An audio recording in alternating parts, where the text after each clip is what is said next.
Assalamualaikum warahmatullahi wabarakatuh. Sahabat muslim rahimakumullah. Selamat datang kembali di channel Permata Islam yang membahas seputar kisah islami penuh hikmah. Sepanjang perjalanan sejarah manusia yang membentang dari zaman purba hingga peradaban modern, ribuan raja pernah berdiri, ribuan kaisar pernah memerintah, dan tak terhitung banyaknya penguasa yang mengklaim diri sebagai pengendali dunia. Namun jika ditelusuri lebih dalam, bukan sekadar dari sudut pandang politik, tetapi dari sudut pandang wahyu dan takdir ilahi, hanya sedikit sekali manusia yang benar-benar pernah memegang kendali hampir seluruh penjuru bumi. Bukan hanya memimpin satu kerajaan, bukan sekadar menaklukkan beberapa wilayah, tetapi menguasai peradaban lintas bangsa, lintas wilayah, lintas zaman. Sebagian ulama menyebutkan, ada 5 sosok yang mencapai tingkat kekuasaan semacam itu.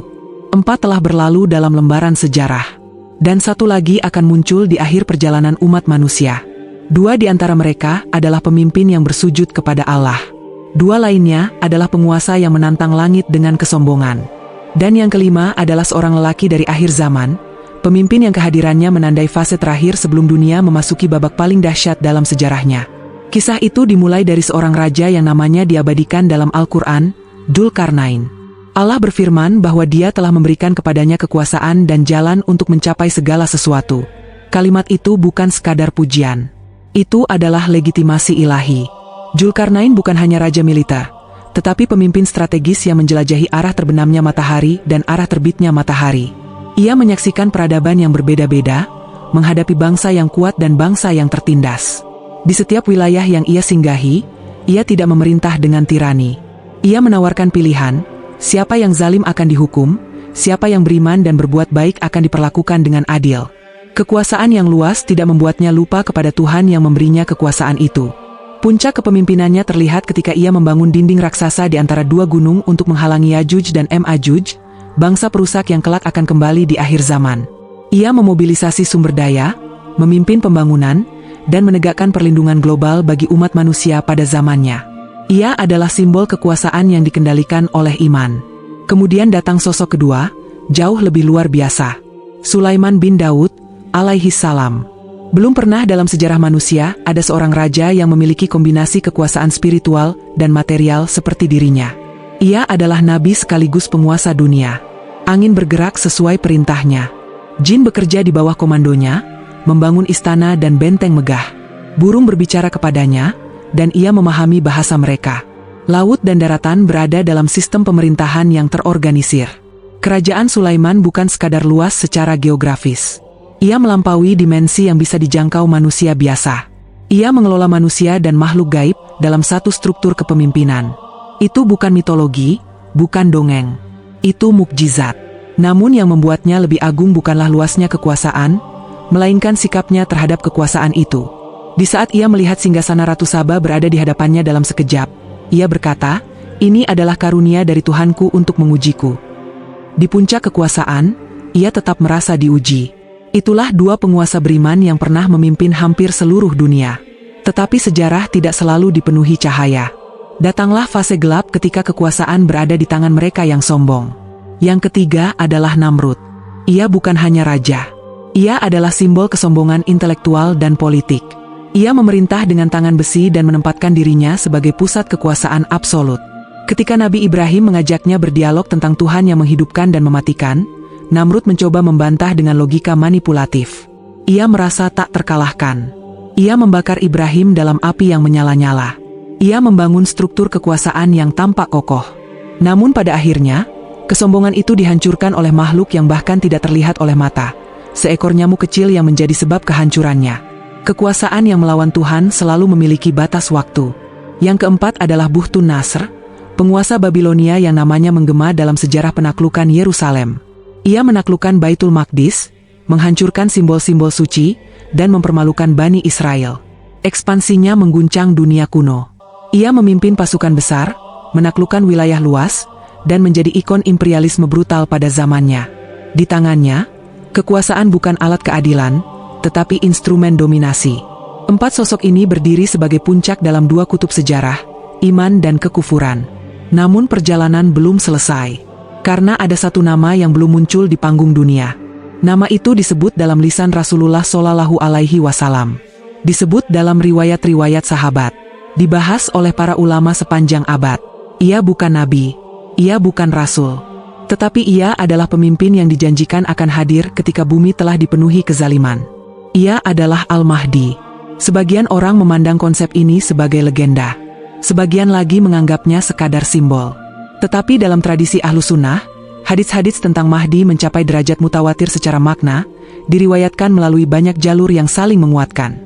Artinya, kabar tentangnya bukan cerita tunggal. Ia bagian dari akidah tentang akhir zaman. Mengapa ia disebut sebagai raja terakhir? Bukan karena ia akan duduk di atas singgasana emas. Bukan karena ia akan mengenakan mahkota berlian. Tetapi karena kepemimpinannya menjadi fase penutup sebelum rangkaian peristiwa akhir zaman bergerak cepat. Perang besar, kemunculan Dajjal, turunnya Isa, hingga Yajuj dan Majuj. Ia bukan pendiri dinasti. Ia bukan pencari kekuasaan. Ia adalah figur yang akan dibayat di tengah kekacauan. Jika kita menengok dunia hari ini, krisis kepemimpinan, konflik berkepanjangan, umat Islam terpecah dalam puluhan negara, ekonomi global yang rapuh, ketidakadilan yang merajalela, kita menyaksikan gambaran kecil dari pola yang pernah diperingatkan dalam hadits. Al-Mahdi tidak lahir dari kenyamanan. Ia tidak muncul dalam stabilitas. Ia bangkit ketika manusia kehilangan arah. Setiap penguasa besar dalam sejarah muncul pada titik krusial. Dzulkarnain hadir di masa ekspansi awal peradaban. Sulaiman memimpin di masa kejayaan kenabian. Namrud berdiri di puncak kesombongan teologis. Buhtun Nasr muncul dalam era imperialisme agresif. Dan Mahdi, ia akan bangkit di masa ketika umat Islam berada dalam jumlah besar, tetapi kehilangan daya. Ketika teknologi canggih, tetapi moral runtuh. Ketika suara kebenaran tertutup oleh kebisingan propaganda. Ia akan menjadi pemimpin yang tidak mencari posisi itu. Riwayat menyebutkan bahwa Allah akan memperbaikinya dalam satu malam. Kalimat itu mengandung makna dalam. Ia mungkin hidup sebagai manusia biasa, tidak dikenal sebagai tokoh politik besar, tidak disebut dalam berita-berita utama. Namun pada suatu titik, takdir akan bergerak cepat. Keadaan akan memaksanya berdiri. Dan ketika ia berdiri, sejarah akan berubah arah. Tetapi dunia tidak akan langsung mengenalinya. Tidak ada parade penyambutan. Tidak ada deklarasi resmi dari lembaga internasional. Kemunculannya justru diawali dengan kegelisahan, konflik, dan upaya pembunuhan. Karena raja terakhir ini bukan produk sistem. Ia adalah jawaban langit atas kegagalan sistem. 4 penguasa sebelumnya telah menunjukkan dua sisi kekuasaan. Kekuasaan yang tunduk dan kekuasaan yang melawan. Mahdi akan menunjukkan sisi ketiga, kekuasaan yang memulihkan. Namun sebelum ia memimpin dunia, ia harus melewati fase yang lebih sunyi. Fase penolakan, keraguan, dan ujian. Sejarah selalu menguji para pemimpin sebelum mengangkat mereka. Dan ketika nama Al-Mahdi mulai disebut-sebut, dunia tidak akan lagi berada dalam kondisi normal. Bumi akan berguncang oleh peristiwa-peristiwa yang membuat manusia sadar bahwa mereka sedang mendekati garis batas zaman. 4 telah berlalu. Yang kelima sedang menunggu waktu. Dan ketika waktu itu tiba, lembaran sejarah akan dibuka menuju bab yang tidak pernah disaksikan oleh generasi sebelumnya. Seorang lelaki dari keturunan Fatimah. Seorang pemimpin yang tidak meminta kekuasaan. Seorang raja tanpa mahkota. Raja terakhir sebelum panggung dunia berubah menjadi arena ujian terbesar umat manusia. Dan kisahnya baru saja akan dimulai. Karena sosok itu bukan bayangan samar dalam cerita-cerita rakyat.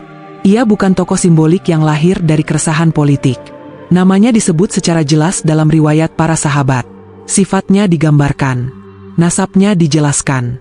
Bahkan konteks kemunculannya pun diisyaratkan dengan detail yang tidak biasa.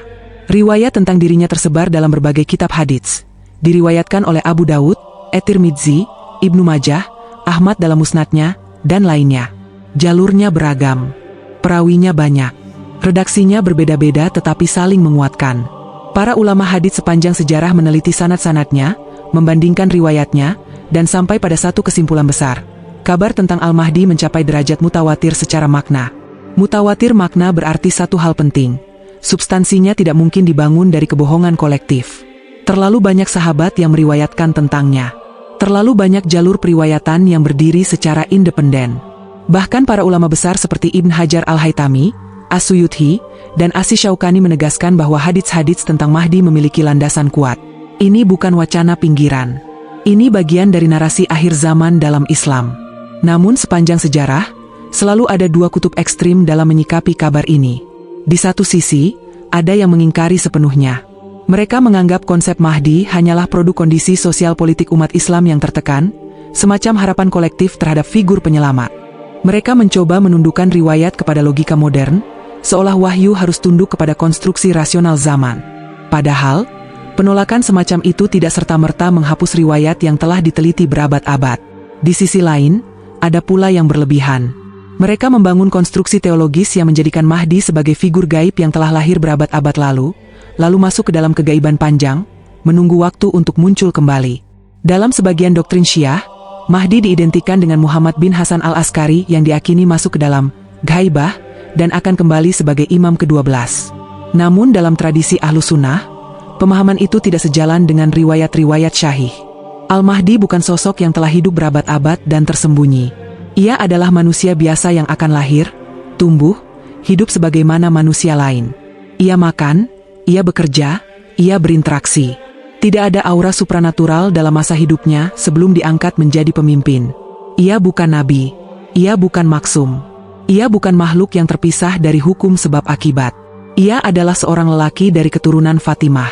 Rasulullah Shallallahu Alaihi Wasallam bersabda bahwa Mahdi berasal dari keturunannya, dari garis Fatimah Az-Zahra. Banyak riwayat menunjukkan bahwa ia berasal dari jalur Hasan bin Ali. Nasab ini penting, bukan untuk membangun kasta, tetapi sebagai penanda keaslian di tengah zaman yang penuh klaim palsu. Nama lengkapnya disebutkan dengan sangat jelas. Namanya sama dengan nama Rasulullah Shallallahu Alaihi Wasallam, Muhammad, dan nama ayahnya sama dengan nama ayah Rasulullah, Abdullah, Muhammad bin Abdullah. Nama yang tidak asing, nama yang sederhana, tidak terdengar seperti gelar kekaisaran, tidak membawa embel-embel kebesaran politik. Justru kesederhanaannya menjadi penanda bahwa ia bukan hasil rekayasa propaganda. Rasulullah Shallallahu Alaihi Wasallam juga menggambarkan ciri fisiknya. Dahinya lebar, hidungnya mancung dan sedikit menonjol, wajahnya berseri. Sebagian riwayat menyebutkan bahwa ia memiliki tanda di pipinya. Sebagian lagi menyebutkan bahwa ia berpostur sedang namun kuat. Ia bukan sosok yang mencolok karena kemewahan. Tidak disebutkan ia mengenakan pakaian kebesaran.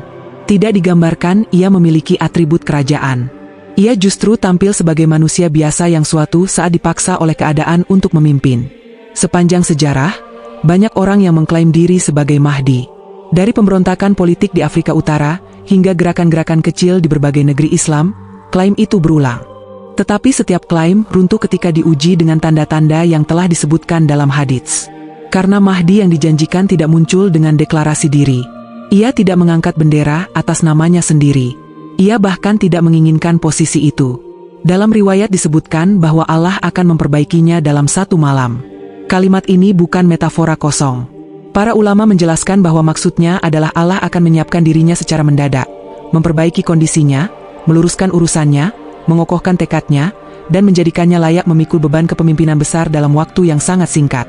Ia mungkin sebelumnya hidup sebagai orang yang tidak dikenal luas, tidak disebut dalam panggung internasional, tidak memiliki jaringan kekuasaan global. Namun ketika waktu yang ditetapkan tiba, perubahan itu terjadi seketika. Sejarah terkadang melahirkan pemimpin melalui proses panjang. Tetapi takdir bisa mengangkat seseorang dalam satu malam. Kemunculannya pun tidak berada dalam situasi stabil. Riwayat menyebutkan bahwa akan terjadi perselisihan besar setelah wafatnya seorang khalifah atau pemimpin. Kekuasaan diperebutkan. Kelompok-kelompok saling bersaing. Ambisi bertabrakan. Dunia Islam memasuki fase ketidakpastian politik yang genting. Dalam suasana seperti itu, seorang lelaki dari Madinah akan meninggalkan kotanya menuju Makkah. Ia tidak pergi untuk mencari popularitas. Ia tidak pergi untuk menggalang dukungan. Ia pergi untuk menghindari pusaran konflik. Ia enggan memimpin. Namun sekelompok orang dari kalangan penduduk Makkah dan sebagian dari luar akan mengenalinya. Mereka melihat dalam dirinya tanda-tanda yang telah disebutkan dalam riwayat. Mereka menyadari bahwa umat membutuhkan sosok yang tidak haus kekuasaan, yang tidak membangun dinasti, yang tidak menjadikan politik sebagai panggung ambisi pribadi. Mereka mendatanginya. Mereka mendesaknya. Ia menolak. Ia menghindar. Namun desakan itu semakin kuat. Akhirnya, di antara rukun Yamani dan makam Ibrahim, dua titik sakral di sekitar Ka'bah, bayat itu terjadi. Bukan di ruang konferensi, bukan di markas militer, bukan di gedung parlemen modern, tetapi di pelataran rumah Allah, di tempat yang menjadi kiblat jutaan manusia setiap hari. Itulah legitimasi yang tidak dibangun oleh propaganda, tetapi oleh keyakinan. Bayat itu bukan sekadar janji politik. Ia adalah sumpah kesetiaan untuk menegakkan keadilan di tengah dunia yang telah dipenuhi ketidakadilan. Namun berita tentang bayat itu tidak berhenti di Makkah. Seorang penguasa di wilayah lain mendengar kabar tersebut. Ia merasa ancaman terhadap stabilitas kekuasaannya. Ia memandang bayat itu sebagai benih pemberontakan. Maka ia mengirim pasukan untuk menangkap atau membunuh lelaki yang baru saja dibayat itu. Pasukan bergerak menuju Makkah. Mereka bukan kelompok kecil. Mereka adalah kekuatan bersenjata yang yakin akan menghancurkan ancaman sebelum membesar. Langit Makkah menyaksikan ketegangan yang tidak terlihat oleh banyak manusia. Seorang lelaki yang enggan memimpin kini berdiri sebagai simbol harapan umat. Dan dari kejauhan, derap pasukan mulai mendekat. Pasukan dikirim untuk membunuhnya, karena yang bergerak bukan lagi sekadar pasukan manusia, melainkan takdir yang sedang dipertontonkan di hadapan sejarah. Pasukan yang dikirim untuk membunuhnya terus melaju menembus hamparan tandus Hijaz. Mereka membawa perintah resmi. Mereka membawa legitimasi politik. Mereka membawa keyakinan bahwa stabilitas harus ditegakkan dengan kekuatan. Target mereka jelas. Seorang lelaki yang baru saja dibayat di antara rukun dan makam, seorang yang tidak mengangkat senjata untuk merebut kekuasaan, namun justru diangkat oleh umat dalam keadaan terdesak. Di tengah perjalanan itu, ketika gurun tampak sunyi dan angin berputar pelan, bumi yang selama ribuan tahun kokoh tiba-tiba berubah menjadi saksi intervensi langit. Tanah terbelah. Riwayat menyebutkannya dengan sangat tegas. Pasukan itu akan ditelan bumi di sebuah tempat bernama Baidah, wilayah antara Makkah dan Madinah. Tidak ada peringatan. Tidak ada gemuruh panjang yang bisa diantisipasi. Mereka tenggelam bersama perlengkapan, kendaraan, persenjataan, dan ambisi mereka. Sebagian riwayat menyebutkan hanya 1 atau 2 orang yang selamat untuk membawa kabar itu kepada manusia. Peristiwa Baidah bukan sekadar fenomena geologis. Ia adalah deklarasi. Deklarasi bahwa kepemimpinan yang sedang berdiri di Makkah bukan produk manuver politik. Ia berada di bawah penjagaan yang tidak kasat mata. Jika sebelumnya orang-orang masih memperdebatkan identitas dan legitimasi, maka setelah Baidah, perdebatan berubah menjadi kesadaran kolektif bahwa sesuatu yang lebih besar sedang bergerak. Kabar itu menyebar dengan cepat ke berbagai negeri. Dunia Islam yang retak oleh konflik internal mulai menoleh. Para ulama yang sebelumnya berhati-hati kini, mulai membaca ulang nas-nas yang selama ini mereka hafal. Masyarakat yang letih oleh ketidakadilan mulai merasakan secercah harapan yang lama hilang. Namun perlindungan langit bukanlah jaminan jalan yang tenang. Justru ia menandai dimulainya fase yang lebih keras.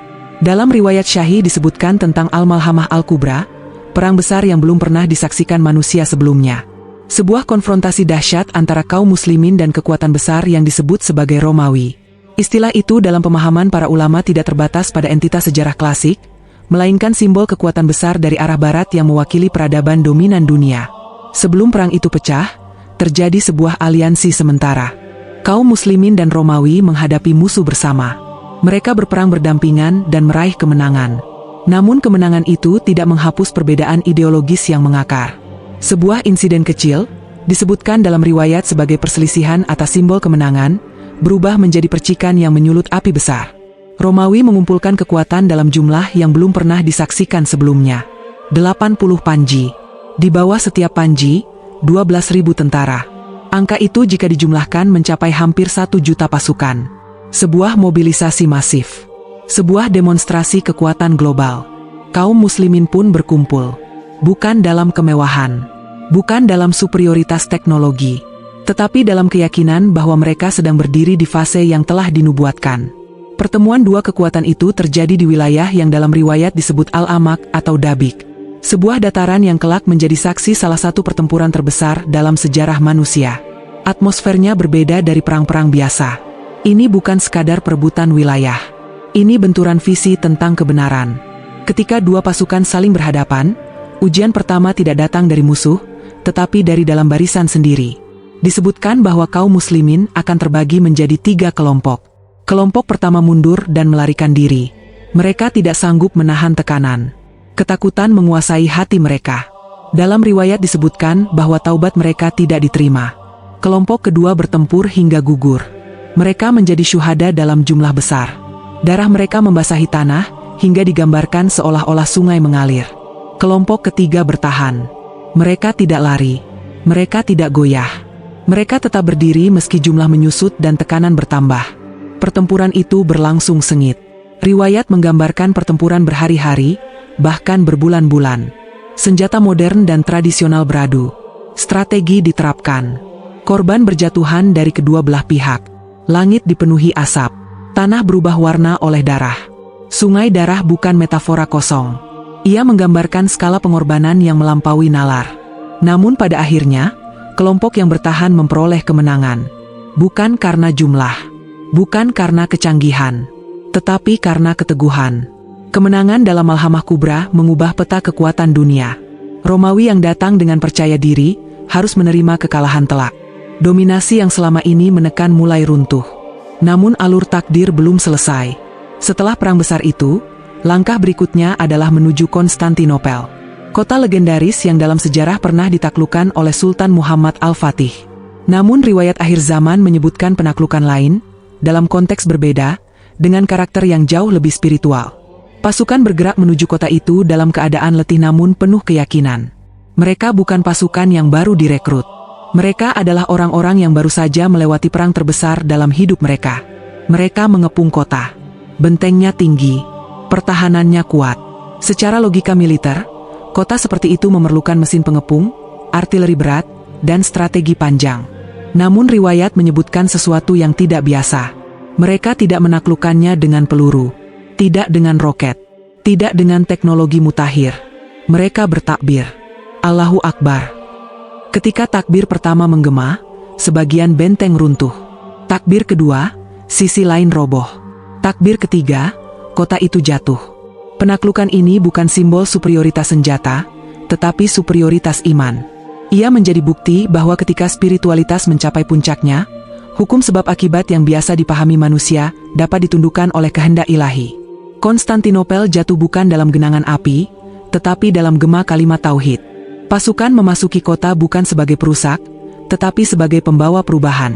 Namun di tengah suasana itu, ketika kemenangan terasa lengkap, ketika harta rampasan mulai dibagikan dan rasa lelah sedikit terobati oleh rasa syukur, datanglah kabar yang mengubah segalanya.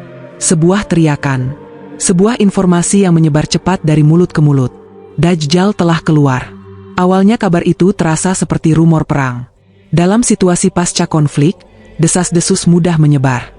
Namun tidak lama kemudian, informasi itu semakin kuat. Tanda-tanda yang disebutkan dalam riwayat mulai tampak. Wilayah demi wilayah melaporkan kemunculan sosok yang mengaku memiliki kekuatan luar biasa. Euforia kemenangan berubah menjadi ketegangan. Karena jika Malhamah Kubra adalah perang fisik terbesar, maka Dajjal adalah fitnah akidah terbesar. Ia tidak datang hanya dengan pedang. Ia datang dengan ilusi, dengan keajaiban palsu, dengan kemampuan mengaburkan batas antara mukjizat dan sihir. Pasukan yang baru saja menaklukkan Konstantinopel kini menyadari bahwa apa yang mereka hadapi berikutnya bukan sekadar kekuatan militer, tetapi ujian iman yang dapat mengguncang hati paling kokoh sekalipun. Langit yang sebelumnya menjadi saksi kemenangan kini menjadi saksi perubahan suasana. Angin yang berhembus terasa berbeda. Wajah-wajah yang tadi bersinar karena kemenangan kini tegang oleh kewaspadaan. Al-Mahdi memahami bahwa fase berikutnya jauh lebih berat. Karena perang melawan Dajjal bukan hanya tentang strategi. Ia tentang menjaga hati agar tidak tertipu. Ia tentang memastikan bahwa kemenangan sebelumnya tidak melahirkan kesombongan. Dunia yang baru saja menyaksikan kejatuhan kekuatan besar kini, bersiap menyaksikan kemunculan fitnah terbesar sepanjang sejarah manusia. Dan ketegangan itu menggantung di udara. Semakin pekat, semakin dekat, seolah-olah seluruh bumi sedang bersiap menyambut ujian yang akan mengguncang iman umat manusia. Fitnah itu akhirnya menampakkan wujudnya. Dajjal tidak datang sebagai sosok yang langsung dikenali sebagai musuh. Ia muncul membawa narasi keselamatan. Ia menawarkan solusi di tengah dunia yang baru saja melewati peperangan panjang. Ketika stabilitas rapuh dan masyarakat letih oleh konflik, ia tampil dengan janji kemakmuran, keamanan, dan keajaiban. Riwayat menyebutkan bahwa ia akan diikuti oleh 70.000 orang dari Asfahan, sebagian besar mengenakan pakaian tebal khas wilayah Persia. Angka itu bukan sekadar statistik. Ia menggambarkan betapa cepatnya pengaruh Dajjal menjalar, bahkan di kalangan yang memiliki tradisi keilmuan panjang. Mereka tidak melihatnya sebagai ancaman. Mereka melihatnya sebagai harapan baru. Dajjal bergerak cepat dari satu wilayah ke wilayah lain. Tanah tandus menjadi subur atas izin Allah sebagai ujian. Hujan turun ketika ia perintahkan. Kekayaan muncul ketika ia menjanjikan. Ia membawa sesuatu yang tampak seperti surga dan neraka. Padahal surga yang ia tawarkan adalah kehancuran, dan neraka yang ia ancamkan adalah keselamatan bagi yang beriman. Di tengah ekspansi pengaruh itu, kaum beriman berkumpul di bawah kepemimpinan Al-Mahdi. Mereka tidak lagi menghadapi pasukan konvensional. Mereka menghadapi propaganda, ilusi, dan tekanan psikologis. Dajjal mengepung mereka. Riwayat menyebutkan pengepungan itu terjadi di wilayah Syam, hingga kaum beriman mengalami kelaparan berat. Seekor sapi menjadi harta tak ternilai. Sebutir gandum menjadi kemewahan. Ujian bukan lagi dentuman senjata, tetapi kekosongan perut dan ketakutan anak-anak. Dalam kondisi itulah langit kembali turun tangan. Di saat barisan kaum beriman sedang merapikan saf untuk sholat subuh, seorang lelaki turun dari arah timur Damaskus. Ia mengenakan dua pakaian berwarna kekuningan, kedua tangannya bertumpu pada sayap dua malaikat. Ketika ia menundukkan kepala, rambutnya tampak basah seolah baru keluar dari mandi, meski tidak tersentuh air. Dialah Isa putra Maryam. Turunnya bukan sebagai nabi dengan syariat baru, melainkan sebagai pengikut syariat Muhammad. Ia turun untuk mematahkan salib, membunuh babi, dan menghapus jizyah. Ia turun bukan untuk membangun agama baru, tetapi untuk meluruskan penyimpangan yang terjadi atas namanya.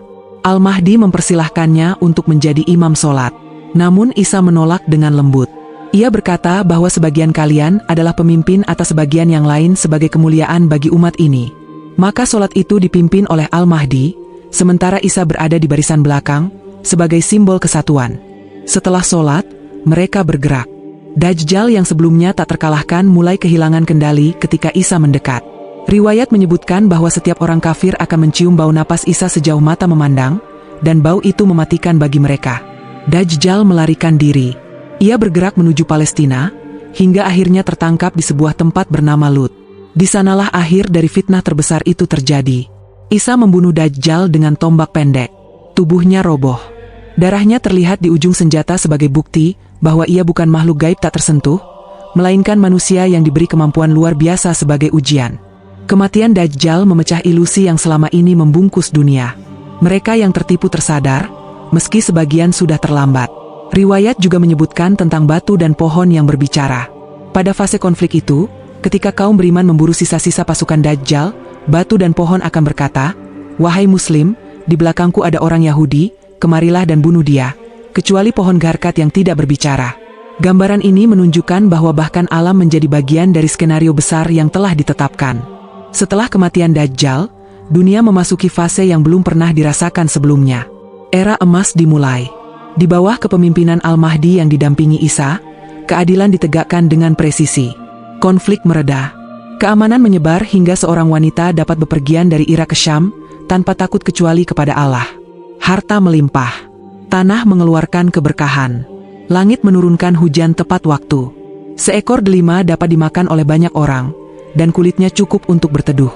Orang-orang kesulitan menemukan penerima zakat. Seseorang menawarkan harta, namun ditolak karena semua merasa cukup. Dendam lama dihapus. Kebencian mereda. Bahkan hewan liar hidup berdampingan tanpa memangsa. Namun kedamaian itu bukan akhir ujian.